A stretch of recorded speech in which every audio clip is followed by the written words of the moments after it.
What's the worst thing your parents have done when you really needed them? I'm 31, single mom to Gregory, and we've been on our own since he was 2. His dad moved across the country for a fresh start and sends birthday cards with $20 inside twice a year. Once on Christmas, once on Gregory's birthday. Sometimes he remembers, sometimes he doesn't. I've been working at the same company for 4 years, in an administrative role that pays the bills but not much else. Between rent, childcare, and Gregory's asthma medication, it's a constant juggling act. For the past 6 months, I've been putting in extra hours, taking on special projects, and basically doing everything possible to position myself for a promotion to executive assistant that would mean a salary bump. That might not sound like much to some people, but for us it's the difference between constantly checking my bank account before grocery shopping and actually being able to breathe a little. My boss Andrew had been dropping hints that I was the frontrunner, and finally scheduled my interview for Friday at 2 p.m. I had everything planned perfectly. Gregory would be at school, I'd take a long lunch for the interview, and be back at my desk by 3:30. Except Wednesday night, Gregory started coughing. Not his normal cough, that deep, barking seal cough that always means his asthma is flaring up. By Thursday morning, he had a fever of 100.3, and I knew there was no way he could go to school Friday. I called in sick Thursday to take him to the pediatrician, who prescribed a steroid and said Gregory needed to rest for at least 48 hours. When we got home, I immediately called my mom.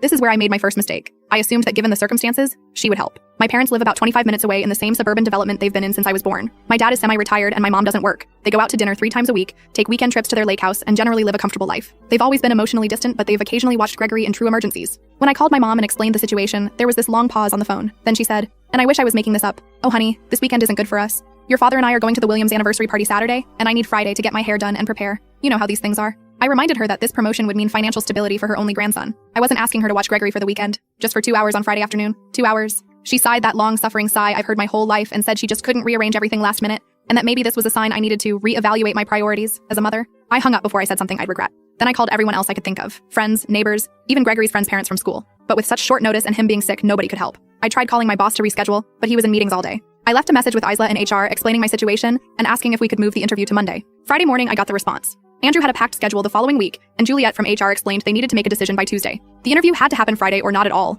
I was devastated, but replied that I understood and would have to withdraw from consideration. Gregory spent Friday alternating between watching cartoons and napping on the couch while I tried not to cry every time I thought about what this meant for us. Around 4 p.m., my phone buzzed with a text from my mom. How did the interview go? Did you make it work? I stared at my phone in disbelief. It was like she had completely forgotten our conversation. Or maybe in her mind, I was supposed to magically solve the problem without her help. I didn't respond. Saturday morning, another text. We're heading to the Williams party. You and Gregory should come by for dinner tomorrow. I'm making pot roast. As if nothing had happened. As if she hadn't just cost me the opportunity I'd been working toward for months. I finally called her Sunday morning while Gregory was watching TV. I told her we wouldn't be coming for dinner, and that I was hurt by her refusal to help when I needed her most. Her response? You can't expect me to drop everything every time you have a crisis.